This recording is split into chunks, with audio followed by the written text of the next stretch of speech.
Bom dia. Vou começar com um detalhezinho da sua fala final aí. Você tem na cabeça o cartaz da sexta Bienal ou não? Que é a retícula estourada? Que é a retícula estourada. Não. É a retícula estourada. Não, o cartaz da sexta Bienal é a retícula, justamente, é como se fosse uma retícula super ampliada. E faz parte da história da Bienal, tudo mais. Tá? E aí, quando a gente foi fazer um livro que a gente reproduziu isso, eu fui contato com a Fundação Bienal. E aí a gente descobriu que esse cartaz que ganhou o concurso de cartazes, que era de uma radicalidade, assim, para mim é um cartaz visionário, eu sou visionário, e o cartaz, a única coisa que a Bienal tinha era a arte final em guache, que na verdade é o layout do cartaz. Ela tinha um layout do cartaz que ganhou o concurso, só que quem escolheu o concurso foi aquela comissão jogadora lá, que acredita lá no cartaz, e os caras simplesmente não usaram o cartaz, porque aquele cartaz era muito radical. Mas eles usaram outro? Não usaram nada. Não, é isso que fala. Você sempre aparece. A gente só descobriu essa história porque o que a Bienal tinha era a arte final, era o layout, não é a arte final. A arte final não foi feita, foi o layout apenas o achado. Mas isso é uma de rodapé, saborosa e absolutamente casual, descoberta. Não foi pesquisa, não foi nada. Lá em cartaz. Bom, eu vou falar aqui do Maurício, eu falo como sempre com muito prazer. A Estela me trouxe para essa discussão do Maurício, começou lá naquele seminário do SESC lá atrás, quando a gente se conheceu, e é sempre um prazer falar dele. Eu fui aluno do Maurício na FAO.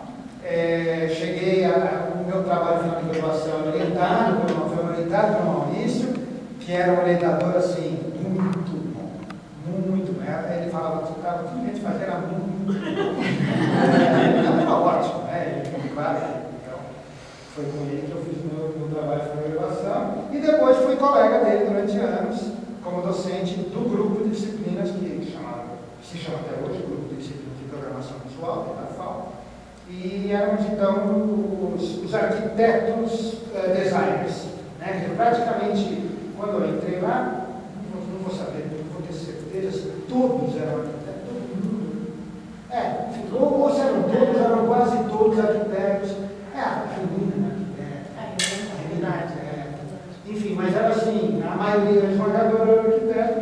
E aí, o Max Bill aí que vocês citaram, temos que falar de Bauhaus e Lume, né? Enfim, essa história do grupo, cultura, de tudo isso que foi feito, tem a ver com o ideário da Bauhaus e posteriormente da escola de Lume. Quando o Márcio esteve aqui, ele era o diretor de Lume, né?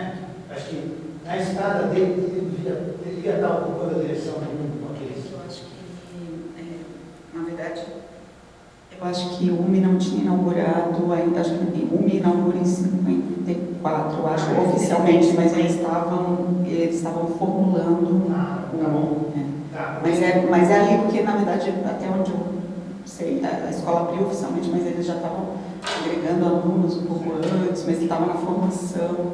Porque tem a história que o Bill convida o Geraldo Barros para ir para o Geraldo Barros não vai e manda o Alexandre Vonner, né? Exatamente. Então ele estava formulando, não era, mas enfim, isso estava aí na raiz dessa assunto. E eu vou falar, Maurício, sobre, eu coloquei como título aqui dessa minha fala, Arquitetura, Arte, Design e Propaganda, mais pequenas audiências de audiências. Então, para mim, essa questão do Maurício, eu acho que o ideário que estava aí gravitando, eles estavam dentro dessa força gravitacional de falar para grandes audiências, né? De não ficar na arte erudita, na arte, até o próprio Filmed é um vídeo que está na exposição justamente o Maurício falando da democratização da arte, via serigrafia, via gravura e tal. E eu acho, enfim, não sou estudioso desse assunto, mas a impressão que eu tenho é que ninguém transitou mais efetivamente nesse duplo circuito da arte erudita e da comunicação de massa para valer como o Maurício fez. Posso estar enganado, pode ter alguma exceção, todos tiveram pequenas incursões, o Décio chegou a ter uma agência de propaganda que atendia pelo singelo nome de Igor de Quadrado, né? Sensacional, genial como o Décio. Mas assim, se você pegar a produção do Décio na área da propaganda, você tem lá meia dúzia de anúncios e meio laterais, coisas de exceção, né? Coisa de exceção. Isso não. Isso pegou na veia, especialmente nesse final dos anos 50, começo dos anos 60. Eu não sei exatamente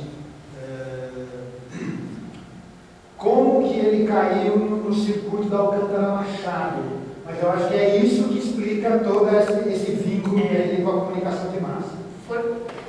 Posso só? Sim. Em 56, ele ainda é estudante do Mackenzie e começa a publicar na revista Casa Jardim, Equipe 5 Responde, que eram projetos de decoração para casas, e a gente está falando de uma revista de circulação nacional, Casa Jardim. Então, todo mês estava lá a Equipe 5 Responde, o Maurício, o desenho do Maurício, e o projeto, o desenho do Maurício, o projeto era desse grupo. Alcântara Machado entra em contato por aí, porque viu o nome deles, eles já estavam numa circulação grande, que é a revista, e aí convida para fazer a primeira, que é a Feliz. Então, deixa eu começar agora. Na verdade, eu comecei a responder algumas questões que você colocou também, e aqui só rapidão. Então, a formação do Instituto de Arte Contemporânea, do Maurício, e eu coloco que é o primeiro contato dele com esse ideário modernista, que na verdade, os poucos ex-estudantes do Instituto acabaram, muitos deles virando designers modernistas. Você sabe que ele é Maurício, né? Oi? À esquerda, embaixo, é o Maurício, e aqui é o Maurício, e aqui, desculpa, e aqui é a Maria da Glória, primeira esposa do Maurício. Depois você estava longe naquela época. Mas depois compartilho. Não sabia disso. Tá bom. Daí esse é o projeto do primeiro cara, a identidade, né, o cartaz do primeiro Salão Paulista de Arte Moderna, e justamente ele já é o Maurício operando essa sintaxe geométrica, abstrata geométrica, que vai marcar a trajetória toda dele. Então já está se manifestando aqui logo em 51 já, né? E daí vai ter, então, em 51 vai ter, então em 52 tem lá a obra que nós vamos ver, que eu acabei de ver com você, que eu não tinha a menor ideia, e que está lá na exposição, que é maravilhosa, que é de 52. Então em 51 ele faz esse cara. Isso aqui é a capa de um catálogo que você me enviou, né, Estela? Então, na verdade, a cartaz e o catálogo são iguais, só muda de dimensão. E aqui talvez o primeiro momento em que o Maurício entra em contato com a comunicação de massa. Ele faz o selo postal do Quarto Centenário, que o Quarto Centenário de São Paulo, da cidade de São Paulo, tem aquele sinal célebre, na verdade deve ter posto o sinal do Niemeyer, que é o sinal que fica celebrizado, tem um selo postal como o sinal do Niemeyer também. Só que o Maurício também fez, e aí na hora que ele vai fazer um selo postal, que é assim, comunicação de massa na veia, pequenininho, ele vai nas cartas e tudo mais, ele vai para uma figuração, só que uma figuração geometrizada. A gente poderia chamar, no jargão do design, a gente costuma chamar pictograma, esses sinais geometrizados, o pictograma mais conhecido de todos é do sanitário feminino e masculino, que é essa figurinha geometrizada quase abstrata, mas que tem um fundo figurativo, né? O pictograma sempre tem uma referência figurativa de apoio, então daí a gente chamaria essas figuras que ele cria aqui nesse selo postal de figuras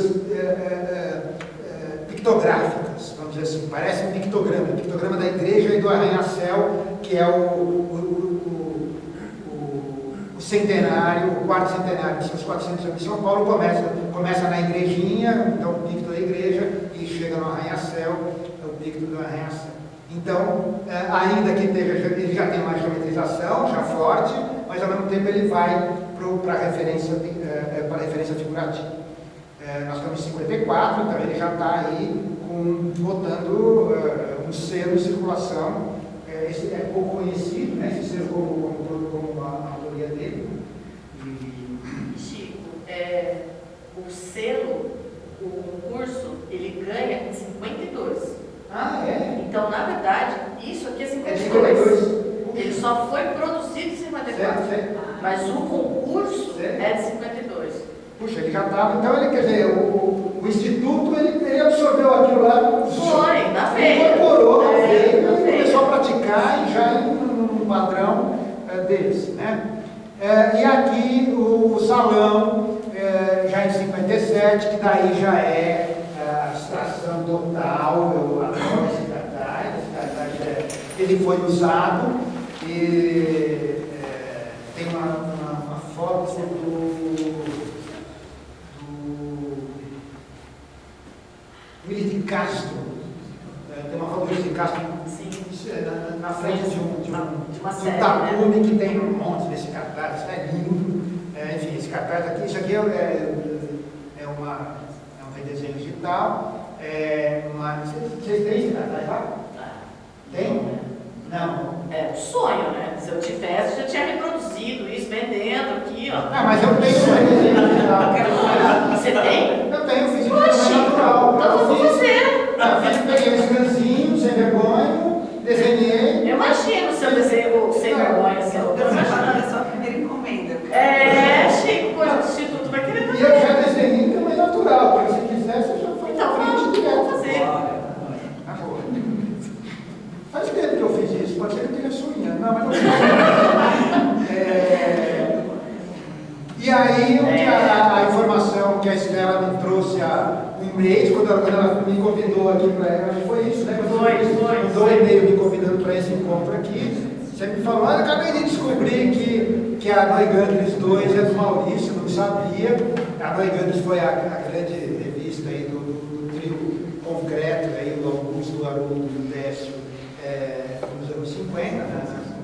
A 2 é de 55, então aqui já é essa proximidade do Maurício com o trio concreto paulista, né? E aí já é assim, a gente, tudo para falar do jargão, o jargão no campo do design tem esse jargão, a gente chama isso de uma peça tipográfica, né? Design tipográfico, que é um design que só usa letras, né? Então, vamos dizer, isso aqui é type design, o design tipográfico, o design com tipos, o design só com letras, montado só com tipos, com letras ou numerais, enfim. Então, isso é design tipográfico, e que é essa abstração quase total, é a letra como desenho, aqui, nesse não fica tão fora, aqui o 6 é desenho puro, é o 6, ninguém tem dúvida que é o 6, e ao mesmo tempo é desenho, geometria em estado puro, né? E aí o Life, que ele realização gráfica é um poema célebre do Décio, e que a realização gráfica é do Maurício, então dá para ver essa proximidade dele com esse grupo concreto. E aí entra a Casa Jardim, que eu considero uma revista absolutamente negligenciada pela historiografia, é inacreditável. Ela é maravilhosa. Ela é maravilhosa. Então, quais são as revistas dos anos 50? Bom, as revistas são Habitat de Modo. Habitat de Modo, que é a alta cultura, a alta referência e tudo mais. No máximo se consegue que a Acrópole foi uma revista de arquitetura. A Casa e Jardim, isso é coisa de banca de jornal, assim, né?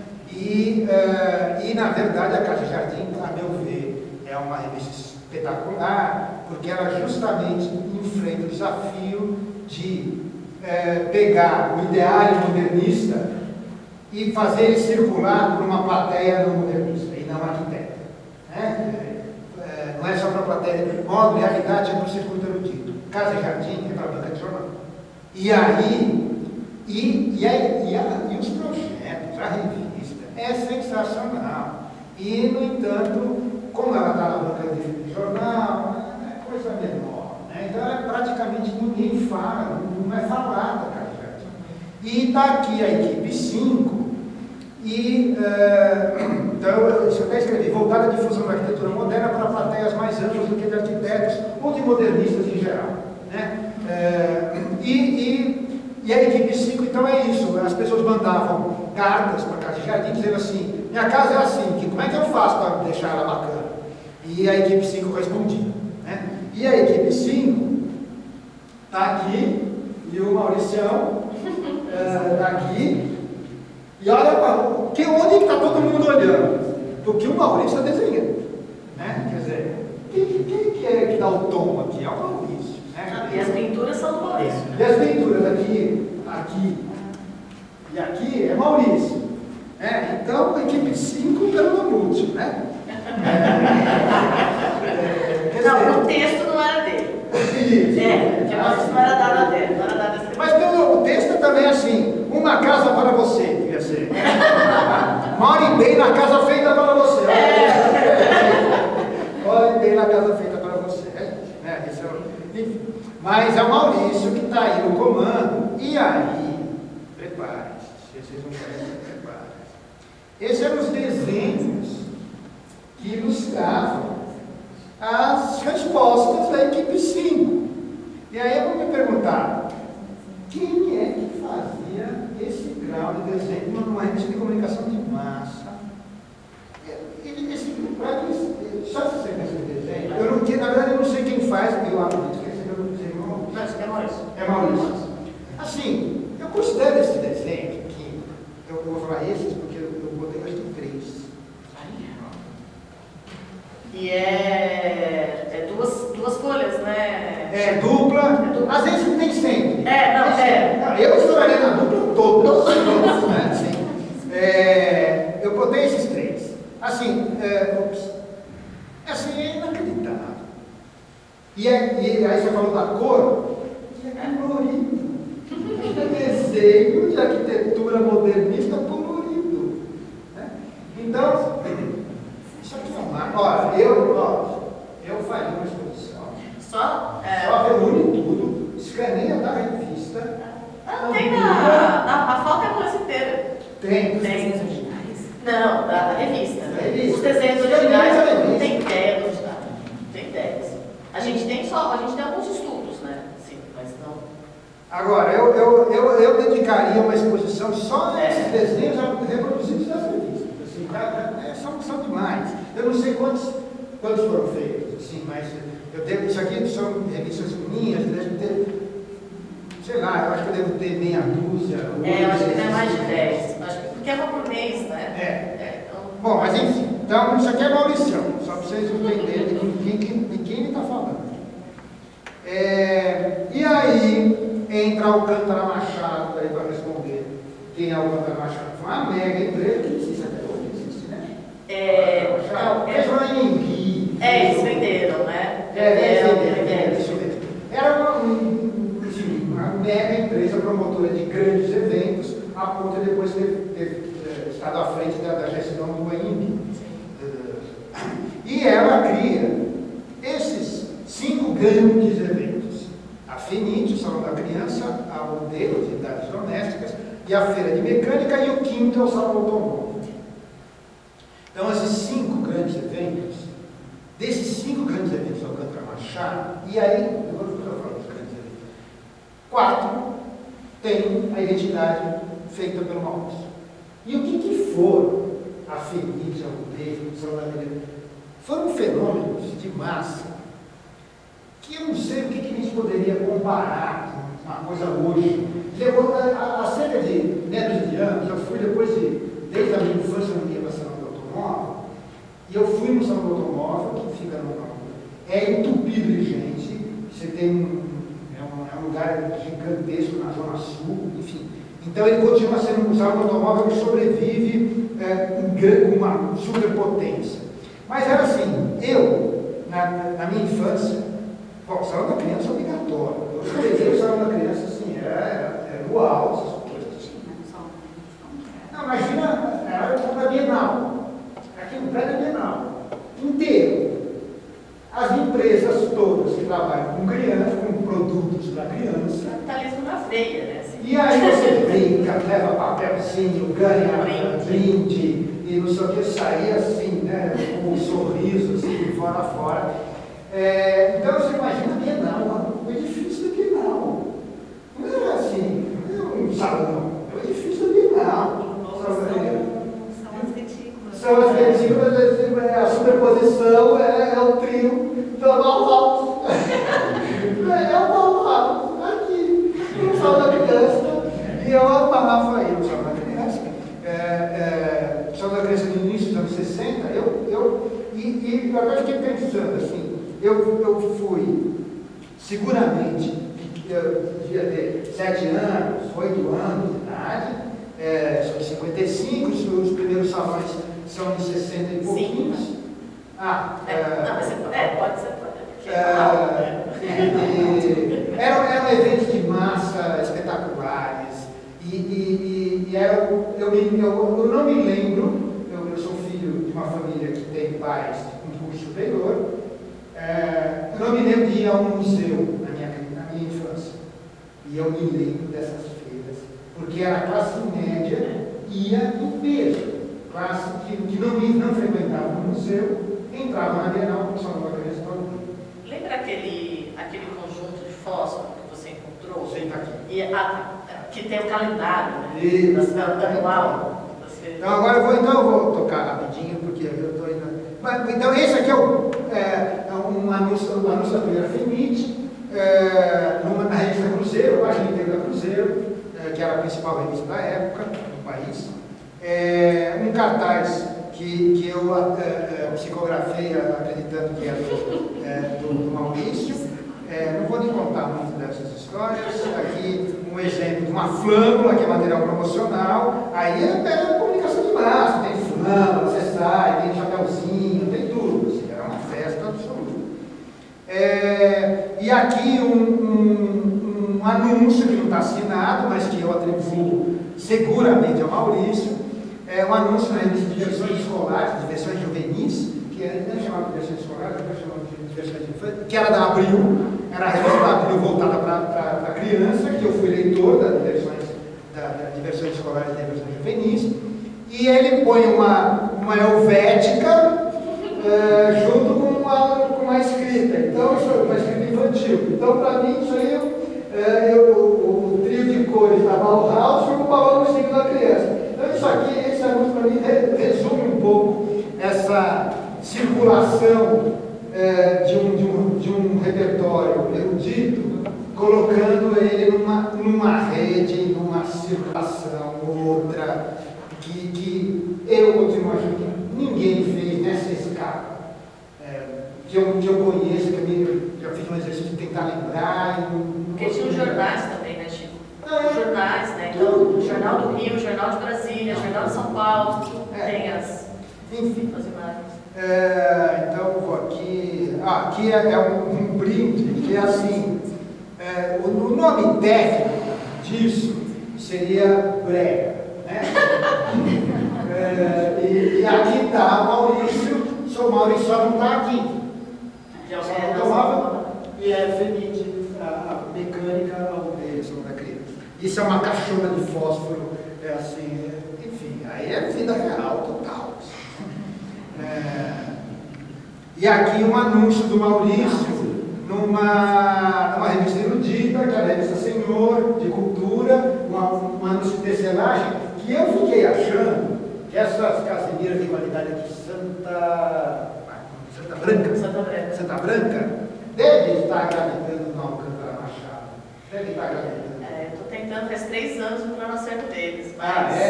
Benefício Santa Branca. Para mim, enfim. De qualquer maneira, está aqui o Maurício cruzando a figuração da árvore com o abstracionismo geométrico dos triangulinhos.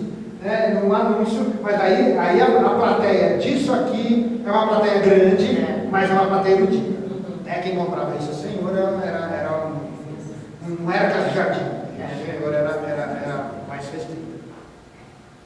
E aqui, isso você também que me enviou, né, você encontrou no acervo deles, esse desenho autográfico, né, desenho feito à mão pelo Maurício, que é uma coisa que até então não tinha aparecido, ela tinha aparecido muito pouco, e daí, quando vem o Pop em 67, é como se ele trouxesse aí essa herança que ele tinha a manha desse desenho autográfico, e ele exercita esse desenho nessa fase Pop dos anos 60, no qual ele está próximo do Tosi também, ele é contemporâneo e amigo pessoal do Tosi, também é a fase Pop do Tosi e do Maurício.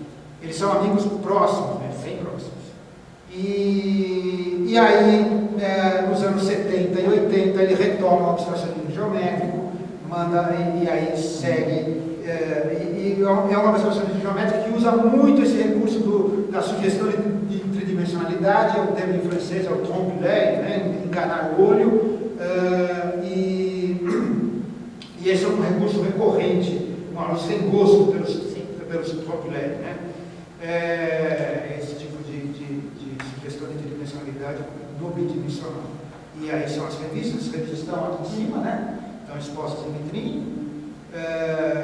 Sempre essa sugestão de tridimensionalidade, não sempre, mas enfim, é uma recorrência. Aí ele usa esse léxico para design no Congresso Cidade do Futuro, mas aqui esse Congresso Cidade do Futuro já é para turma de arquiteto, urbanismo e tal, né? Não é casa de jardim lá, as casas de jardim. E aí outro Congresso de Arquitetos, que eu adoro esse trabalho, sensacional, é ele já em 91 e não acho. Você sabe que a gente tem, né? Você colocou lá redesenho digital, mas a gente tem o cartaz. O cartaz mesmo, o cartaz, não, o cartaz. Eu fiz o desenho porque eu escanei o redesenho. Não, está igualzinho. E aí, por fim, a questão urbana, que é tão cara, estou acelerando aqui só para a gente poder circular aqui rapidinho. Aí ele faz os desenhinhos, aí também lá em cima, Precioso, daí a Estela pode falar um pouquinho disso. A gente poderia chamar o Maurício o mestre da hidrográfica. Eu não conheço nenhum artista que trabalha a hidrográfica, e uma coisa que a gente comentou, ele trabalhava para fazer os estudos das obras dele, e são todas pequenininhas. Então ele tem a manha, é o desenho da pequena dimensão, em que ele é mestre, e é o jeito dele pensar. Quer dizer, para mim, o jeito dele pensar a produção das peças dele, seja de design, seja de arte, passa pela hidrográfica operada com uma maestria que eu não conheço ninguém que tenha feito nada parecido. Porque a hidrográfica também é Revit, né? Imagina, dentro das grandes, da tradição das artes, hidrográfica, tem a nome. Coisa de criança. Eu vi que ele recebeu o salão da criança, ele visitou, recebeu e nunca mais largou. E aí o painel pronto. São Bento, está lá até hoje. A Estação São Bento tem um painel migra para a estação também, do projeto dele. Aí o redesenho o tratamento cromático da Praça Roosevelt, lindo trabalho. Olha o marrão. Tá vendo? Ele incorporou. Estação Ciência da USP, só que era legal. Aí isso aqui é o máximo. estudinho, é sensacional.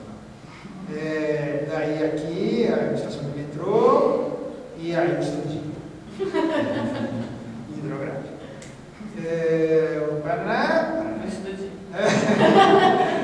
E, por fim, para encerrar, o Minhocão, ele faz o projeto de intervenção visual no Minhocão, ele faz na espessura aí dessas vigas, e o estudinho, e o que eu adoro, então, final, essa imagem sensacional, que eu acho que ela inadvertidamente resume o Maurício, que está lá, o léxico abstrato geométrico e o piu-piu.